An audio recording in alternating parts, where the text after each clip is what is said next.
Welcome to the hottest movie review on the internet today, the A-List Review.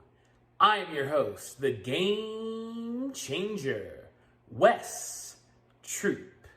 And it's time to go back to the theater. It's Wes Anderson's latest film, but will it be as great as some of his other works? My review of the 2021 comedy drama, The French Dispatch, coming up now.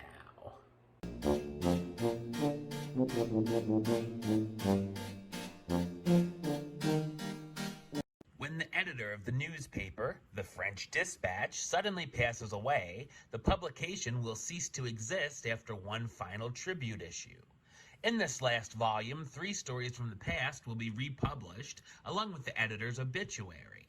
The 3 tales are The Concrete Masterpiece, Revisions to a Manifesto, and The Private Dining Room of the Police Commissioner. So what did I think of The French Dispatch? I thought it's a well-made comedy drama anthology film. It's directed by Wes Anderson, of course known for films such as The Royal Tenenbaums, Moonrise Kingdom, The Life Aquatic, and The Grand Budapest Hotel. While this new project is a good movie, it doesn't rank up there with Anderson's best works. On a technical level, the film looks amazing. It's very well directed, and Wes Anderson almost out-Wes Anderson's out himself, filled with shots the director has become known for, including a number of tracking shots. The set design is fantastic, and I really like the use of certain moments being in black and white, and then turning to color, and then back again. When things do go back to color, they're very bright as well. There's also a very fun use of animation thrown in, which I thought was a great addition.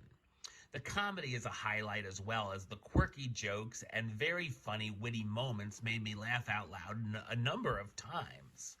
The score is really great as well and adds to the experience. Unfortunately, it's a lot of style over substance here, as the way the film is presented in the different stories, based on news articles, made the overall story feel lacking. When the film is broken up this way, it usually happens that some parts will be better, or viewers will gravitate to a certain story over others, and that's what happens here as well. There's a number of scenes I really loved, such as Owen Wilson's character narrating on a bicycle and talking about locations in this fictional town, but there were a number of mediocre scenes mixed in as well. There were also parts of these stories that had pacing problems, where the film tended to drag on a bit, and others that I felt could have actually been extended and explored more, or certain characters could have gotten more time than allotted. Sometimes the different narrations by these various narrators could become overbearing. The first story, which I felt was the best, deals with the criminally insane painter Moses Rosenthaler, played by Benicio del Toro, Adrian Brody as Julian Cadazio, an art dealer who becomes fascinated with Rosenthaler's work, and Leah Sado as Simone, a prison guard who has an interesting connection to Rosenthaler.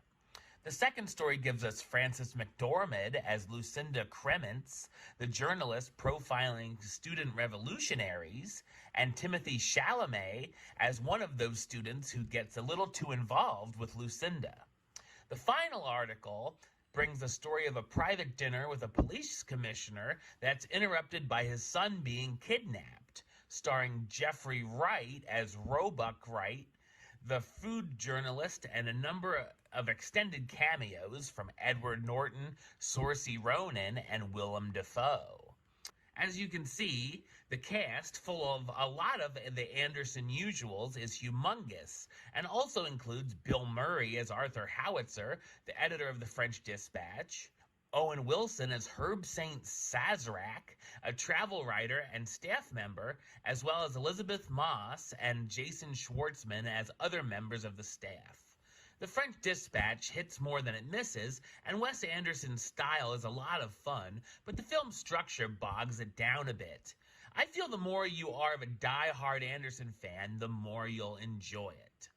Number-wise, I'm going to give The French Dispatch a 6 out of 10, which gives it the A-list rating of do it.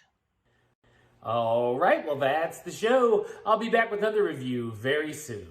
But until then, don't forget to subscribe right here on YouTube. YouTube.com/Westside of515. Like the show on Facebook, Facebook.com/WestTroupeAlist. And of course, you can follow me on the Twitter and the Instagram @WestAlist. Until next time, Troop out.